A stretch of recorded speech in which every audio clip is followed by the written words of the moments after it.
ang mga kwento ng pag-ibig, kwento ng buhay at kwento ng pag-asa dito sa Barangay Love Stories. Love Stories.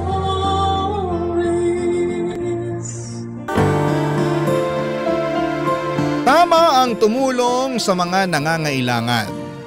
Sabi nga nila, maging blessing ka para sa iba. Ibang usapan na kung alam mong sumusobra na sila. Ikaw, kabarangay, kaya mo pa mang maging biyaya para sa iba. Dear Papa Dudut, ako nga pala si Jeannie ng Caloocan, 28 years old at lumaking independent noon pa man. Nakapagtapos ako ng pag-aaral dahil sa pagpupursige ko. Hindi ko nga na-enjoy ang college life ko dahil puro lamang ako pag-aaral at panay ang pagtanggi ko noon na sumama sa mga kaklase ko para makahinga at mag-enjoy. May goal kasi ako na makahanap kaagad ng trabaho at makapag-supply na ako ng luho para sa sarili ko. Nagawa ko naman sa awa at tulong ng Diyos. Pagkatapos kong magkolehiyo, Papa Dudut, agad akong nakapasok sa isang sikat na kumpanya. Malaki ang pasahod sa akin lalo't nakapagtapos ako bilang cum laude sa aming university. Masaya ako at nagbunga lahat ng pinaghirapan ko. At wala akong balak ihinto yun kahit sa konting pahinga lang. Wala pang isang taon ay nakabili na ako ng mga kailangan at luho ko. Nakaupa na rin ako ng magandang kondo na malapit sa trabaho ko. Bukod pa roon ay nakakapagsustento na ako sa mga magulang ko. Isa yon, Papa Dudut, sa goals ko. Wala na talaga akong naging problema sa career. Wala man akong karelasyon ay maayos naman ang kalagayan ko. Pero may isang tawang biglang magpaparamdam sa akin para baguhin ang mundo ko. Hindi ko siya manliligaw, ha? Hindi ko karelasyon. Siya ang aking 60-year-old na ninang, si Ninang Sally. At sa kwento ko sa inyo ngayong araw ay masusubok ang pasensya ko at ibang bagay na karugtong noon. Isang araw, Papa Dudut, ay bigla na lamang niya akong dinalaw sa kondo ko.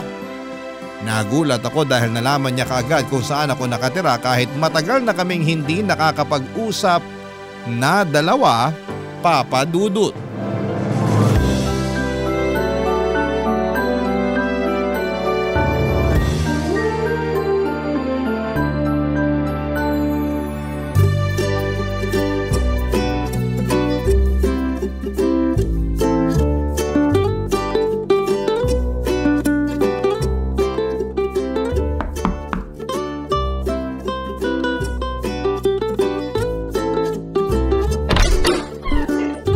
Sally! Jeannie! Akala ko na may nakalimutan mo na ako. Ano pong ginagawa niyo rito? Paano niyo nalaman kung saan ako nakatira? Papasukin mo muna ako bago ka mang intriga. Ay sige po, pasensya na Ninang. Nabigla lang kasi ako. Pasok na po kayo. Pwede bang maupo rito sa mamahalin mong sopa? Na makatikim naman ng lambot itong likuran ko. Sige lang Ninang, maupo na kayo. Ay nako! Tama nga ang iniisip ko. Malambot ang sopa mo. May gusto ba kayong inumin? Huwag ka na magabala sa maiinom ko. Napasobra na ako sa buko juice kanina dun sa jeep. Sapat pa naman itong nasa sikmura ko hanggang mamaya. Ay, napakalambot talaga nitong sopa. Ano nga ulit yung tanong mo, Jenny?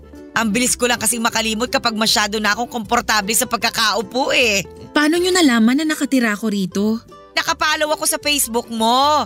In-add kita pero hindi mo naman in-accept. Pero mabuti na lang at nakapublic ang mga pinopost mo. Kaya nakita ko kung saan ka nakatira. Baka naman pwede mo na ako maging friend sa Facebook mo ngayon. Sige Ninang. Pag nagbukas ulit ako ng Facebook, i-accept na kita. Busy kasi kaya hindi ko maharap na asikasuhin ang Facebook account ko. Bakit nga po pala kayo nandito? Ay, wala naman. Naisip ko lang na dalawin ka. Matagal na kasi kitang hindi nakikita eh. Kumusta pala mga magulang mo? Ayos naman po. Umuwi na sila sa amin sa Bicol. Nagpapadala na lang ako sa kanila ng pang-allowance nila doon. Nakakainggit naman palang magulang mo. Kung alam ko lang ang benepisyo ng pagkakaroon ng anak, di sana nagpaanak na lang ako sa dati kong nobyo.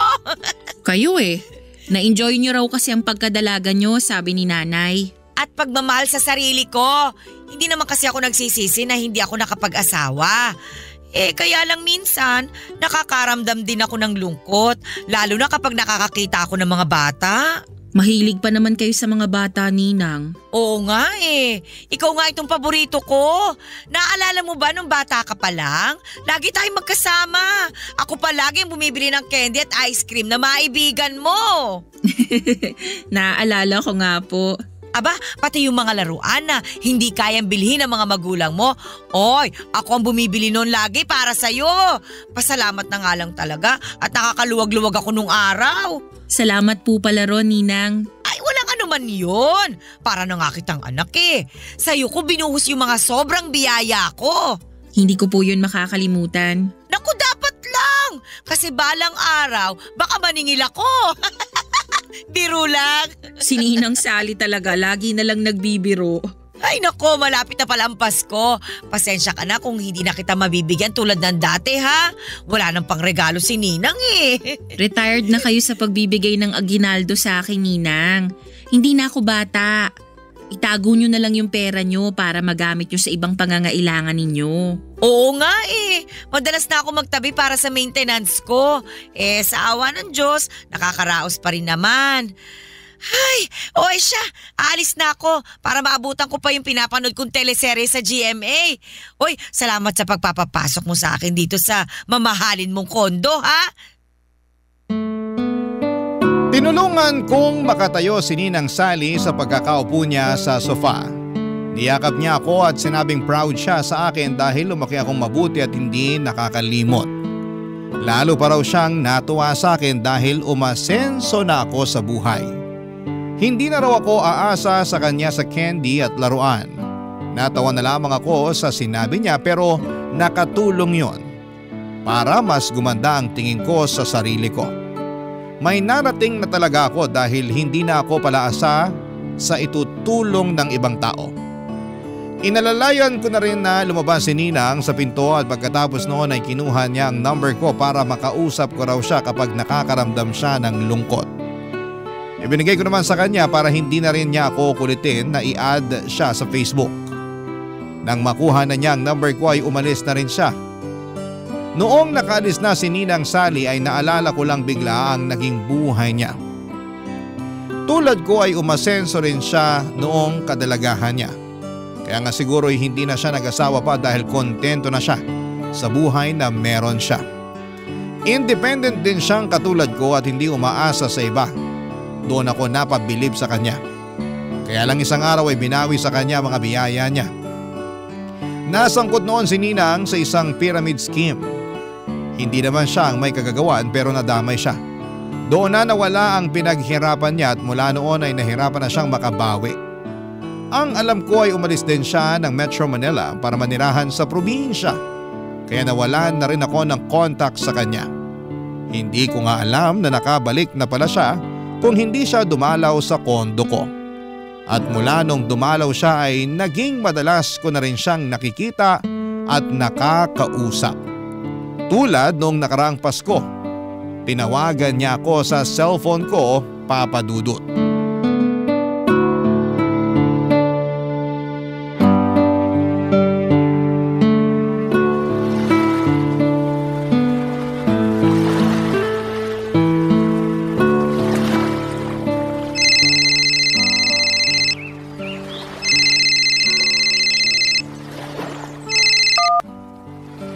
Hello? Hello, Jenny! Ninang Sally? Napatawag po kayo. Ay, Merry Christmas, Jenny! Merry Christmas din po, Ninang. Nasa kondo ka ba ngayon? Wala po, Ninang. Andito ako ngayon sa beach. Nakabakasyon na kasi ako. Ay, nakakainggit naman! Padagat-dagat ka na lang! Ay, naku, kailan kaya ulit ako makakatapak sa dagat? Huwag na kayong malungkot, Ninang. Hayaan niyo sa susunod, isasama ko kayo. Maghanda na kayo ng swimsuit nyo. Aasahan ko yan ha, para naman makaamoy na ako ng alat sa hangin. Hindi puro polusyon dito sa Manila ang naamoy ko. Sa susunod Ninang, promise. Saan po ba kayo ngayon? Ay, nandito lang naman ako sa bahay. Ayaw niyo po bang lumabas para mamasyal? Maraming makikita ngayong Pasko sa mga mall o park. Naku, hindi na. Baka mamatay lang ako sa inggit sa mga tao ron. Bakit naman po? Alam mo namang wala akong pambili ng pamasko ko para sa sarili ko. Nakalaan talaga ang pensyon ko para sa maintenance at sa iba pang mga kailangan ko. Hindi kasali sa budget ang pamasko ko eh. Ganun po ba? Di hindi kayo maghahanda para sa Pasko. Ay, hindi na. Itutulog ko na lang ito bago pa ako makaamoy ng spaghetti sa kapitbahay. Sabi ko nga sa'yo, ayoko mamatay sa inggit. Papadalan ko na lang kayo, Ninang. Ako nang bahala sa pang Noche Buena nyo. Sabihin nyo sa akin kung saan ako magpapadala para makuha nyo na. Talaga ba? Hindi ba nakakahiya na humingi ng pamasko ang ninang sa inaanak? Parang baliktad naman yata yun. Ako naman ngayon ang magbibigay ng pamasko sa inyo, Ninang. Pasalamat ko na lang sa lahat ng candy at laruan na binigay nyo sa akin nung bata ako tuwing Pasko. Uy, naiiyak naman ako sa sinasabi mo ngayon, Jeannie. Akala ko itutulog ko na lang itong Pasko. Gising kayo hanggang madaling araw ng Pasko, Ninang. Sisiguraduhin kong ma-enjoy nyo ang handa nyo. Ay, napakaswerte ko naman sa'yo, Jeannie. Ay siya, sige. Ipadala mo na lang sa number ko ang perang panghanda ko. Magkano po ba ang gusto nyo? Pwede bang 10,000? 10,000? Pang Noche Buena? Ay, wag na nga. Mukhang sobra yung hinihingi ko. Ay siya, sige na. Mabuti pang itulog ko na lang itong inggit ko. Ang ibig ko pong sabihin, Ninang yung 10,000 ba? Panghanda nyo lang? Hindi naman. Mag-isa lang naman ako eh. Sapat na yung 2K na panghanda ko para sa Pasko. Para po saan yung matitirang 8,000? Pagsisini ko sana kinabukasan. Yung buong 8,000? Hindi naman, syempre. Yung iba kasi panghahanda ko sa Three Kings Day. Three Kings Day? Pati yun ang selebrasyon ng Pasko, Jeannie. Pinagdiriwang ko rin yun bago ako magtanggal ng mga Christmas decor ko. Ngayon ko lang nalaman na dapat paghandaan ng Three Kings Day. Noche Buena at Media Noche lang kasi ang alam kong may paspaghetti at fruit salad eh. Ay, ibahin mo ang kalendaryo ko. Kung sakaling maghahanda rin kayo sa Three Kings Day, parang sobra pa rin yung matitira sa inyo. Yung iba kasi gagamitin ko para mag-enjoy naman sa Valentine's Day. Ang advance nyo naman, Ninang. Malayo pa ang Pebrero. Gusto ko lang kasing magliwaliw at maging masaya sa Valentine's. Kahit minsan lang ba? Para naman makalimutan kong single ako at walang pamilya.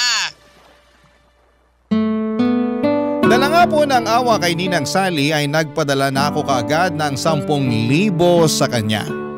Nadaan ako sa pagpapaawa niya tungkol sa pagiging solo at single, hindi lang sa Pasko kundi sa Valentine's Day. Naisip ko na maliit lang din naman ang 10,000 kumpara sa 13 years na pinamaskuhan niya ako. Bukod nga doon, kahit na hindi Pasko ay nagbibigay din siya sa akin basta makikita niya ako. Pagkakuha nga niya ng pera sa akin ay tumawag siyang muli para magpasalamat. Panay ang iyak niya dahil yun daw ang unang beses matapos ang napakahabang panahon na nakahawak siya ng ganon kalaking pera. Kahit papaano'y gumaan ang loob ko dahil nakapagpasaya akong muli ng tao. Lalo na't si Ninang Sally yon, Papa Dudut. Siya na ang naging ikalawang ina ko noong bata pa lamang ako.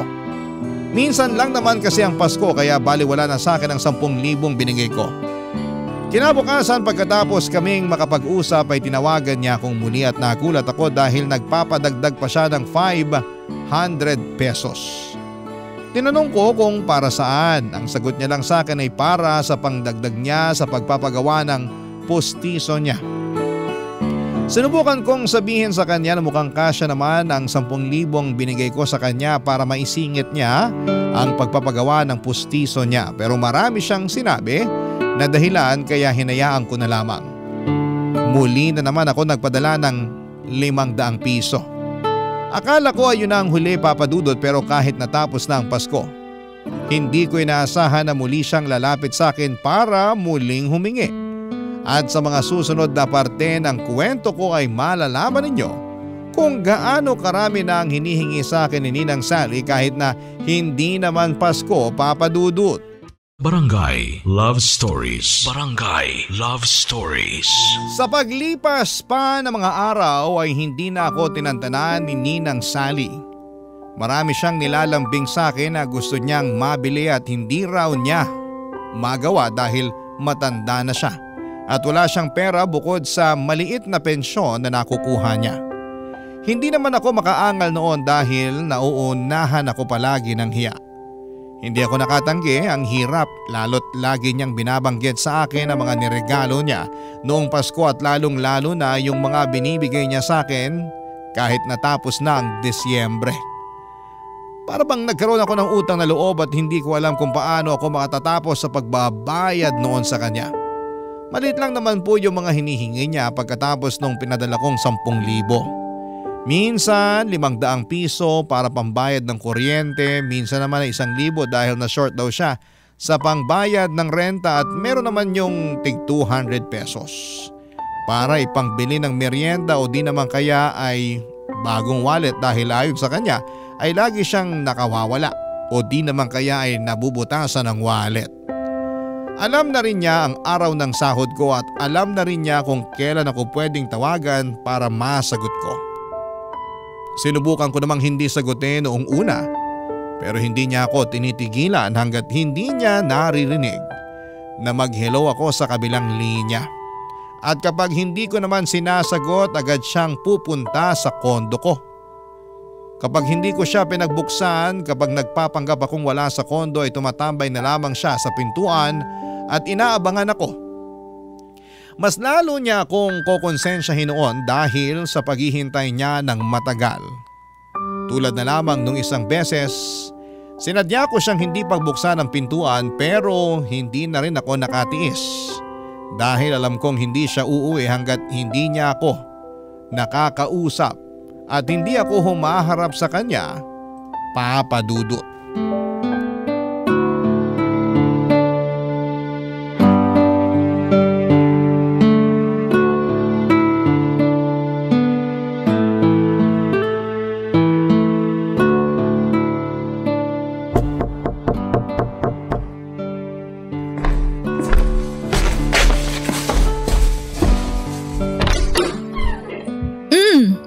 Ninang Sally, kanina pa ba kayo rito sa labas? Oo, nabilang ko na nga lahat ng ipis at butiki na dumaan pero hindi ka pa rin nagbubukas ng pinto. Nakatulog kasi ako Ninang eh. Napagod kasi ako buong linggo kaya bumawi ako ng pahinga kanina. Sorry po. Para kasing sinadya mong hindi ako pagbuksan eh. Panay ang katok ko. Tingnan mo nga itong kamao ko oh. Namumula na. Baka bukas ay magpasana ito. Alam mo naman kaming mga may edad na. Sensitive na mga balat at buto. Oh, talo pa ang sanggol. Sana po hindi na lang kayo naghintay sa akin. Umuwi na lang sana kayo. 6 na oras na ako naghintay eh.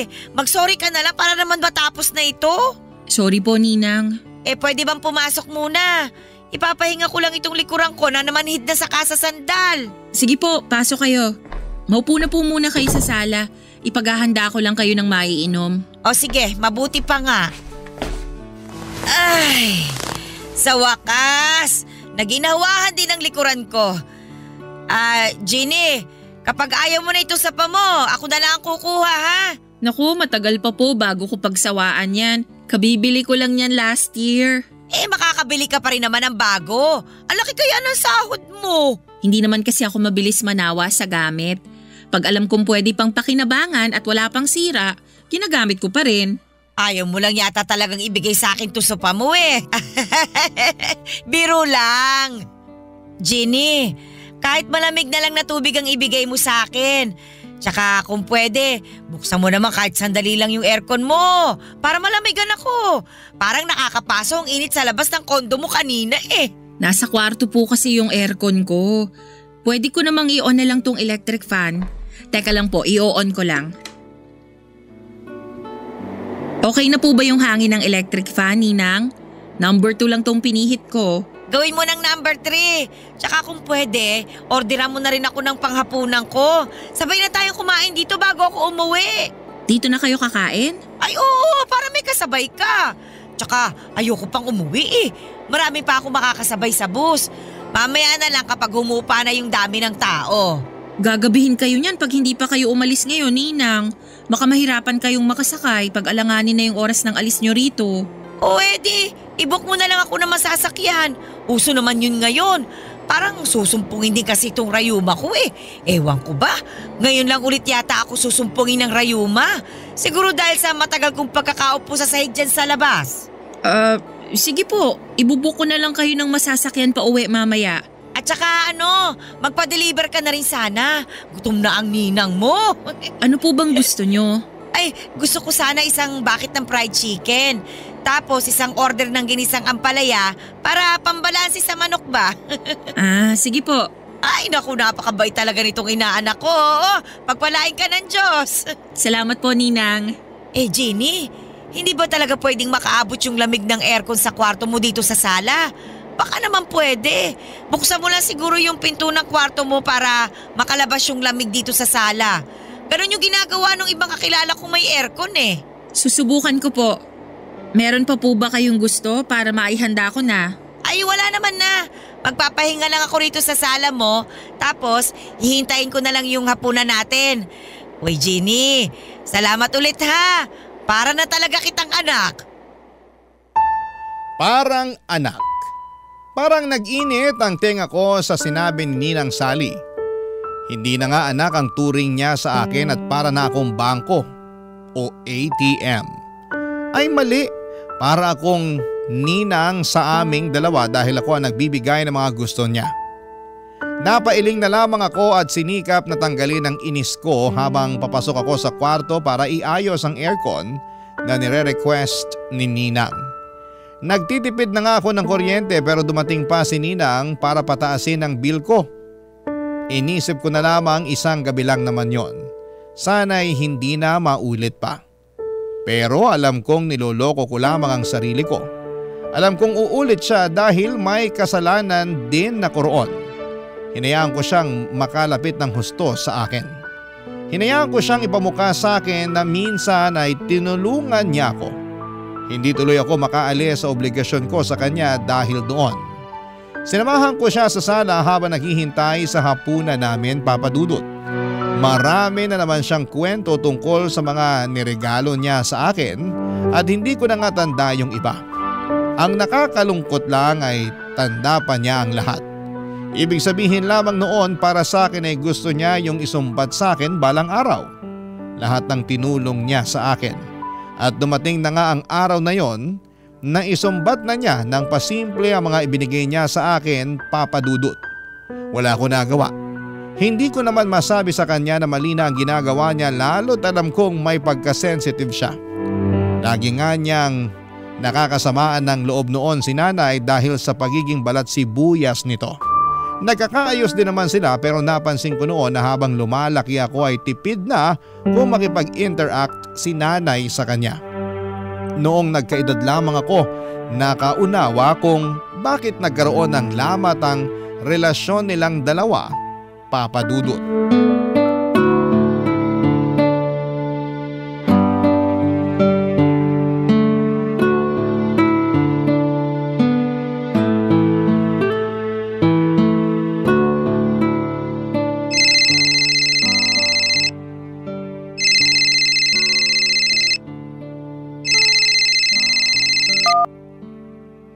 Hello, Ninang.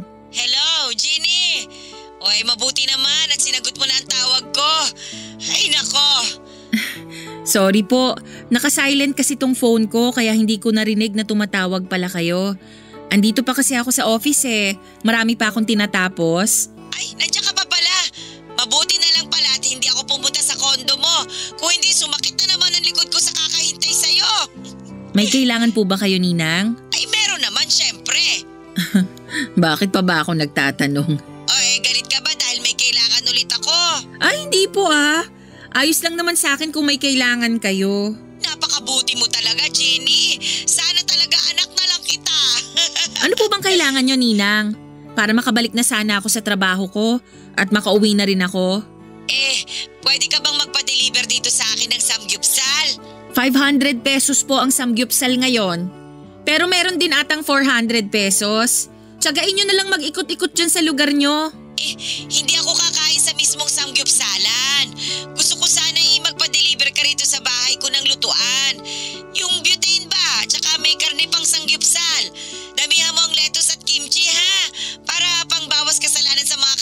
kakainin ko.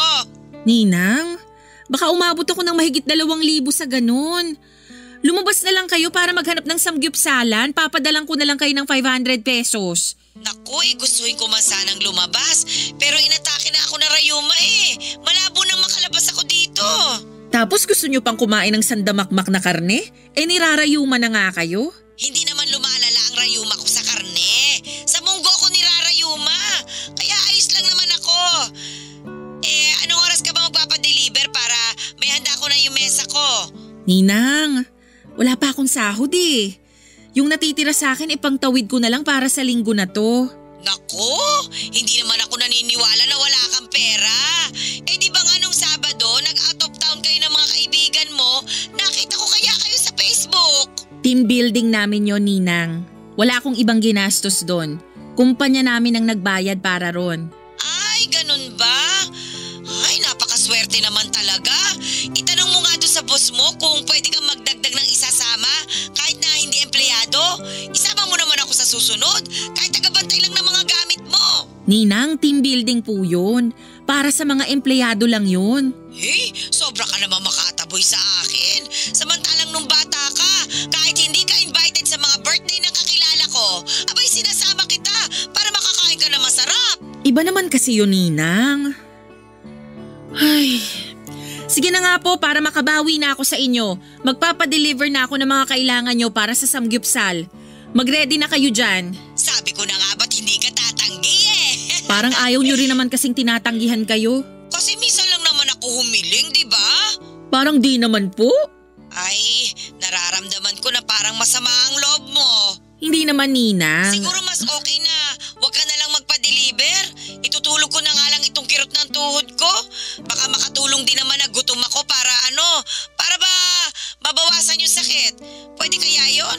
Huwag na kayong magtampo. Heto nga't naghahanap na ako ng o-orderan ng mga kailangan nyo para sa samgyupsal Pa-order na rin ng soft drinks Meron pa bang iba? Damihan mo na sana yung karne na o-orderin mo para may pangkain pa ako kinabukasan. Malamang sa malamang hindi pa ako makakalabas nito gawa nga nitong rayuma ko. Nanginginig po ako noon habang kausap si Ninang Sally sa cellphone.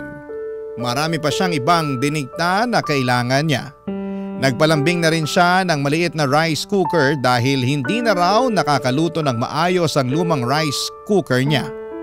Sinabi rin niya na kung pwedeng ako na muna ang magbayad ng pangbili ng maintenance niya dahil malilate nang dating ang pension niya. Umoo na lamang ako ng umoo. Alam kong kasalanan ko na yon pero ano pa bang magagawa ko? Puro pang guilt trip ang ginagawa ni Ninang sa akin. Ayaw ko nang may nakakatampuhan ako at alam kong issue ko yon. May pagka people pleaser din kasi ako. At siguro'y napansin yon ni Ninang kaya nag-take advantage siya sa kahinaan kong yon. Isang bagay na nagpababa ng tingin ko sa kanya. Parang nawala lahat ng respeto ko sa kanya na naipon noong bata pa lamang ako. Dati lagi siyang laman ng mga sinusulat ko noong bata pa lamang ako sa tuwing may assignment kung sino ang isang taong hinahangaan ko bukod sa mga magulang ko. Si Ninang Sally lagi ang bida roon. Alam niya yon lahat kaya nga mas napalapit siya sa akin. Wala akong ibang nakitang masama sa kanya noon. Maliban nung tumanda na ako at nakita kung paano niya ako inaabuso lalo na pagdating sa pera. Parang gusto ko tuloy balikan ang nakaraan. Balikan noong time na nagsusulat ako ng mabubuting bagay sa kanya. Parang gusto kong burahin lahat ng iyon at baguhin sa nakikita kong ugali niya sa kasalukuyan. Pero alam kong wala na akong pwedeng magawa pa roon, Papa Dudut. Ang pwede ko na lamang gawin ay tanggapin na lamang na tumanda na ako at nakita ko na ang totoong ugali ng taong hinahangaan ko noon, Papa Dudut. Barangay Love Stories. Barangay Love Stories. Nagpatuloy pa rin si Ninang Sally sa paghingi. Hindi siya makaramdam na dapat ay umawat na siya sa kakahingi. Hindi ko talaga alam kung saan siya noon nakakakuha ng lakas ng loob at kapal ng pagmumukha niya para patuloy na isahod ang kamay niya sa akin. Hindi ko nga magawang isumbong yon kina nanay at tatay ang ginagawa ni Ninang. Alam kong kagagalitan lamang nila ako at paniguradong magtatampo pa nga ang mga yon dahil parang mas malaki pa nga ang nakukuha ni Ninang Sally kesa sa kanilang mga magulang ko. Yun na rin ang naging dahilan ko noong mga sumunod kung bakit iniiwasan ko na si Ninang. Patuloy ko lang na iniisip na mas importante at mas dapat kong bigyan ang mga magulang ko kesa sa kanya. Nakakahiya ngang isipin para kay Ninang dahil mas demanding pa nga siya kesa sa mga magulang ko. Ang mga magulang ko kung ano lang ang iabot ko ay pagpapasalamat na nila yon at makokontento. Pero iba si Ninang Sally, hindi siya marunong makontento hanggat alam niyang unlimited ang tsansa para makahingi sa akin ay inaabuso niya ang pagkakataong yon. Isang araw ay nagpigil na talaga akong sagutin ang mga tawag niya kahit na anong katok niya noon sa kondo ko ay hindi ko na rin siya pinagbubuksan. Tiniis kong hindi makaramdam ng konsensya sa tuwing napapakinggan ko ang hirap niya sa pagkatok. Napapagod din naman siya at umaalis na. Umuulit nga lang siyang pumunta kinabukasan pero ganoon pa rin ang ginagawa ko kahit mabulok na ako sa loob ng kwarto ko sa kondo. Hindi ako lumalabas para maiwasan na siya. Alam kong mapapagod din siya at makakaramdam na.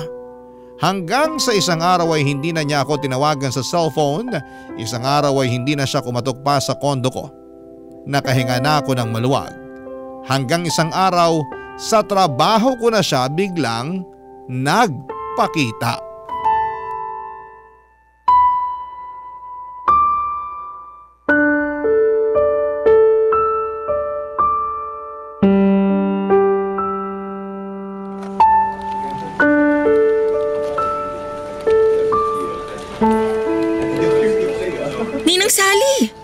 Ginagawa niyo rito sa opisina ko?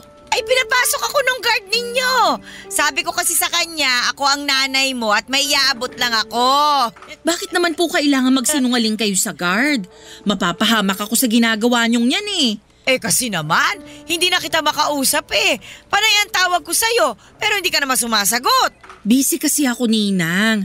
Halos hindi ko na nga mahawakan ng cellphone ko kasi puro na lang ako computer dito sa trabaho. Eh ano bang rason mo kung bakit hindi mo ako pinagbubuksan ng pinto doon sa kondo mo?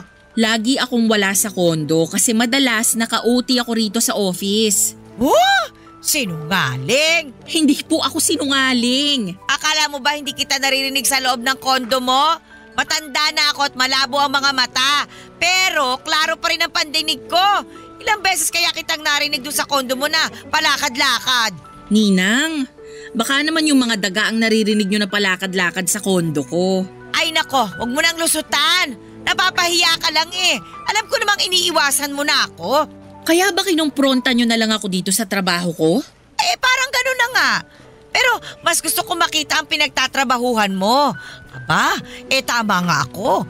Asensado ka na. Maganda itong opisina mo oh. Mukhang mayayaman ang mga empleyado rito. Tama nga talaga ako. Malaki nga ang sahod mo. Hindi naman ata tama na pag-usapan ng sahod ko, Ninang. Tama ka. Mali nga ako ron. Ay, pasensya ka na kung dumiretso ako rito ha. Nalulungkot lang kasi ako sa bahay eh. Ang hirap mag-isa sa buhay. Kung gusto nyo po, pwede kong tawagan si nanay para makapag-usap kayo. Magkwentuhan kayong dalawa. Alam ko gusto ka rin niyang makausap ulit. Ay wag na. Wag mo na rin babanggitin sa nanay mo na inaabutan mo ako ha. Baka magselos yun at pagbawalan ka ng bigyan ako. Sige po. Salamat ha. Sa atin na lang sana itong pagbibigay mo sa akin ng pera. Para naman hindi ako magmukhang masamang ninang sa ibang tao. Alam mo naman yung ibang tao, ang hilig-hilig magkukomento sa buhay ng iba. Kaya iniiwasan ko yung mga ganong klase ng tao eh. Mas mabuti pang mag-isa na lang ako kesa makisalamuha sa kanila. Wala po akong pagsasabihan pero please, Ninang. Baka naman pwedeng umuwi na kayo. Pag naabutan kayo rito ng boss ko, baka mapagalitan pa ako. Saglit na lang, pwede ba? Gusto ko lang namang pagmasdan itong opisina ninyo eh. Bigla ko kasing naalala nung nagtatrabaho pa ako sa dating opisina ko. Proud na proud ako sa trabaho kong yon. Malaki ang pasahod. Tapos, naililibre ko pa ang mga mahal ko sa buhay. Oh, lalo na ikaw. Di ba nga? Halos ikaw ang nakinabang sa mga sinasahod ko. Kayo ng nanay mo. At habang buhay akong magpapasalamat doon, Ninang. Kaya lang… Hindi habang buhay nasa ibabaw ka talaga, ano? Kaya ikaw, Jenny, ingatan mo itong trabaho mo, ha? At saka, huwag kang gagaya sa akin na nagpauto sa mga scammer. Huwag ka masyado magtitiwala. Baka isang araw, mawala sa'yo ang lahat. Ay, nalulungkot naman ako sa nangyari noon. Kung naging maingat lang sana talaga ako. Huwag nyo na lang pong laging balikan ng nakaraan para hindi kayo malungkot ngayon. Tapos na yun. Tingnan mo nga ako ngayon, oh, Jenny. Sana ko nakabawi. Walang-wala ako.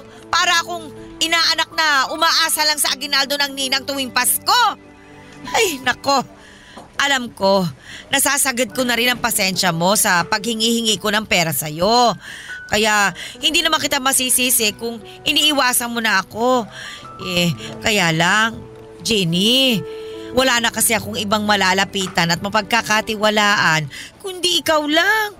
Kaya sana naman, matulungan mo rin ako. Tulad ng pagtulong ko sa'yo nung bata ka pa lang.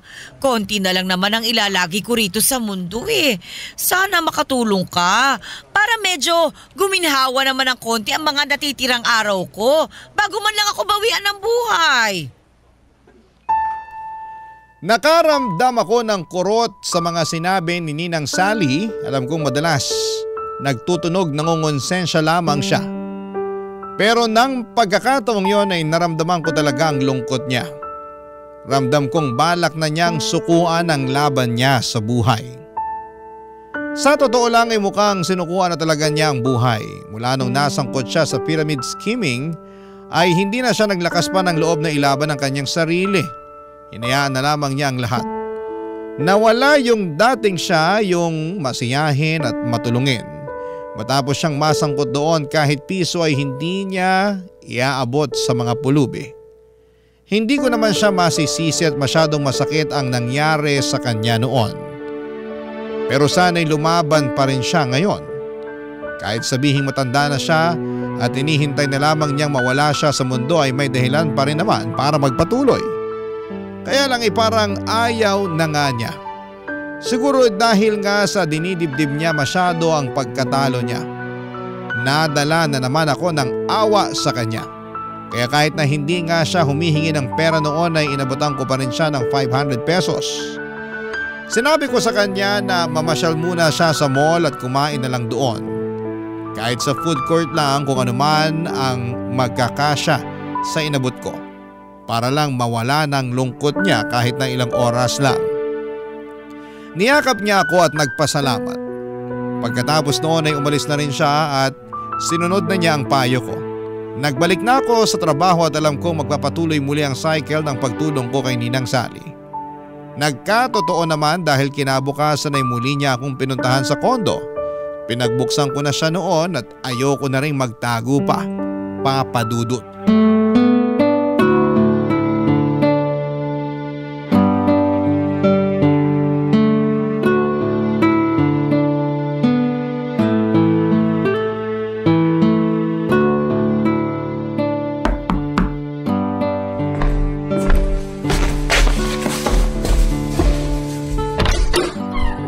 Wow! Hindi mo na ako tinataguan, ha? Pinagbuksan mo na rin ako ng pinto. Pasok po kayo, Ninang. Ay, salamat, Jenny.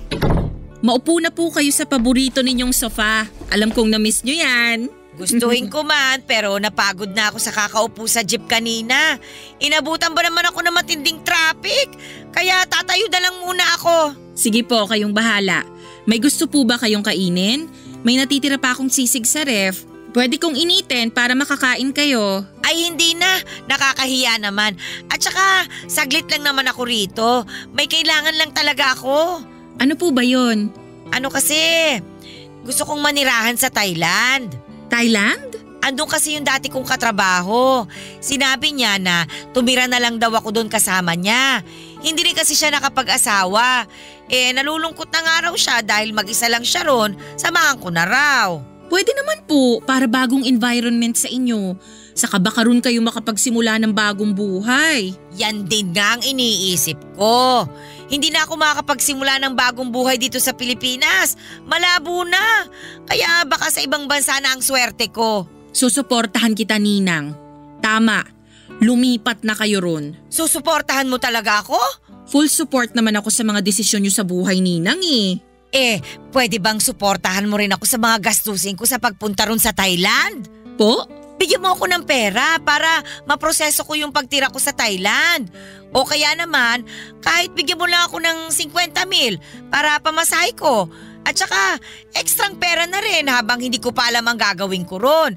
Pwede naman ako mag-TNT dun, di ba? Marami namang gumagawa nun. Gusto nyo pa talagang maging illegal ang pagstay nyo sa Thailand? Kung pang-illegal lang ang aabuti ng budget mo, tatanggapin ko na lang. Ako na lang ang didiskarte para maging legal balang araw ang paninirahan ko ron. Siguro naman sapat na yung 50,000 na ibibigay mo. Pero kung may extra ka, 60,000 mo na. Ang hirap kayang mabitin doon. Wala kasi akong ganyang halaga sa bangko ko, Ninang. Ganun ba? Paano kaya kung mag-loan ka na lang? Kasi papayagan ka naman kagad ng bangko mo na umutang. Lalo na kapag nalamang maganda ang trabaho mo. Ayoko pong magkaroon ng utang, Ninang. Huli na naman ito, Jenny. Makakahinga na rin ang bulsa mo kapag nakaalis na ako ng Pinas. Pag wala na ako rito, makakaipon ka na. Hindi mo na ako poproblemahin. Hindi na ako hihingi. Dapat nga po hindi ko na kayo pinoproblema Kasi hindi ko naman po kayo obligasyon. Ang sakit mo namang magsalita. Nagsasabi lang po ako ng totoo. Gusto mo rin ba akong magsabi ng totoo? Alam mo ba, nung bata ka pa lang, umutang sa akin ang nanay mo para ipang negosyo nila ng tatay mo. 20 milyon, tanda ko pa. Ang sabi niya, babayaran daw ako pag lumago na yung negosyo nila ng tatay mo. Pero hindi nangyari yon. Mabilis lang silang nalugi. Kaya hindi na nila ako nabayaran hanggang ngayon. Kaya nga ilang na ilang ang nanay mo sa akin dahil alam niyang may atraso pa sila ng tatay mo sa akin. Pero hindi ko na siningil pa yon. Hinayaan ko na lang. Kahit nga ako na yung nawalan noon, hindi ko pa rin sila nilapitan kasi alam kong wala rin naman silang maibabalik sa akin. Tulong ko na yun sa kanila. Hindi ko na iniisip na utang nila yun sa akin. Hindi ko po alam ang tungkol dyan, Ninang. Wala naman po silang nabanggit sa akin. Sorry po. Hindi mo nga talaga malalaman kasi bata ka pa naman noon.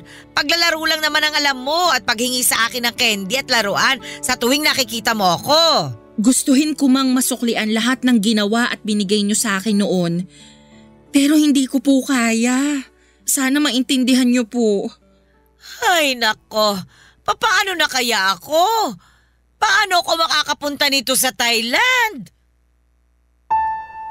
Bigla akong nahiya nang malaman kong malaki pala ang naging utang ni nanay kay Ninang.